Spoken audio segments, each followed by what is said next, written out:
batas waktu sholat isya, apakah boleh dilakukan jam 1 pagi? Isya itu batasnya malam. Kalau berakhir malam ya selesai isyanya. Kapan batas malam itu? Jangan dihitung pakai waktu ya, dihitungnya pakai penggunaan dalam kalimat Al-Quran.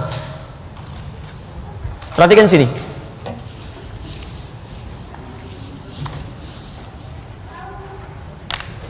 Sholat isya itu dikerjakan waktunya kapan? Pagi, siang, sore? Malam ya. Malam bahasa Arabnya lail.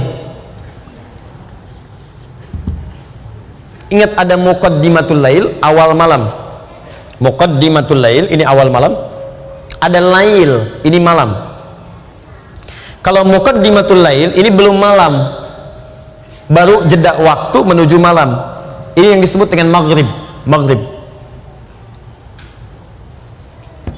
Biasanya untuk menunjuk pada waktu ini menggunakan kata ila sebelum kata lail. Ila.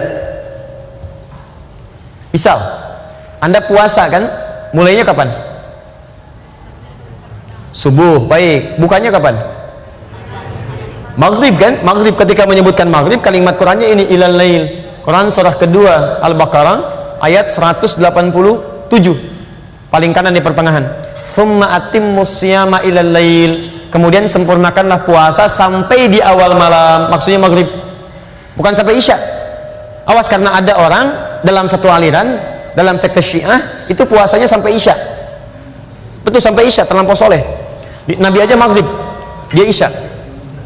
Jadi kalau antum punya teman maghrib nggak mau buka, kemudian dia masuk kamar misalnya, terus isya dia baru buka, nah itu terindikasi Syiah diantaranya.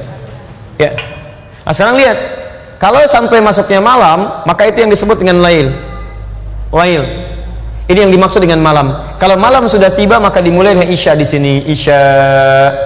Kapan batasnya malam ini? Batas malam itu ketika malam mulai habis muncul fajar. Ya. Lihat kalimatnya. Minal khaytil aswadi minal fajr. Fajar. Ini saya tuliskan lail. Malam. Membentang dari sini sampai ke fajar. Waktu singkat menjelang fajar sekitar 30 menit, 15 sampai 30 menit. Disebut dengan sahar namanya, saharun. Jamaknya disebut dengan ashar. Fokus. Malam, lail. Terbentang sampai fajar. Jadi kalau fajar muncul, lail habis. Jelas? Jadi kalau Anda tanya bagaimana kesempatan saya sholat isya, maka yang diutamakan satu, tunaikan tepat pada waktunya. Sekarang isya misalnya jam berapa? 7 lewat? Baik, di Bekasi 7 lewat 7 misalnya kan? Baik, 19 bisa di sini lewat 5. Maka ketika muncul adzan, Allahu Akbar menunjuk pada waktu ini, maka dimulai salat isya. Terbentang luas. Terbentang luas. Tapi keluasan ini pun diikat dengan waktu yang paling utama. Yang paling utama tunaikan tepat waktu. Kalau Anda terbiasa tahajud, takut kehilangan tahajud, boleh kemudian Anda jadikan salat isyanya diakhirkan. Kalau Anda terbiasa tahajud, ingat, hadis mengakhirkan salat isya itu adalah hadis yang disampaikan kepada Nabi ketika meminta orang ini, khususnya sahabat Umar bin Khattab radhiyallahu taala anhu, supaya tidak ketinggalan tahajud. Beliau akhirkan salat isya itu supaya bisa bangun tahajud.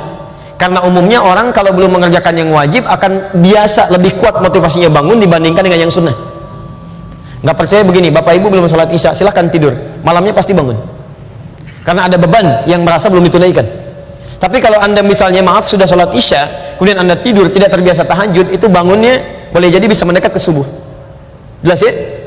Nah jadi lihat sini, jika Anda kemudian ingin berusaha menunaikan tahajud dan terbiasa tahajud, maka boleh kemudian mengakhirkan sholat isya tapi pada batas-batas yang ditoleransi, tidak terlampau mepet ke subuh.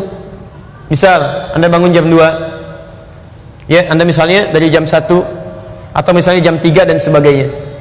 Tapi lebih baik prinsipnya tunaikan dari batas awal waktu sampai ke pertengahan waktu. Pertengahan waktu itu tengah malam.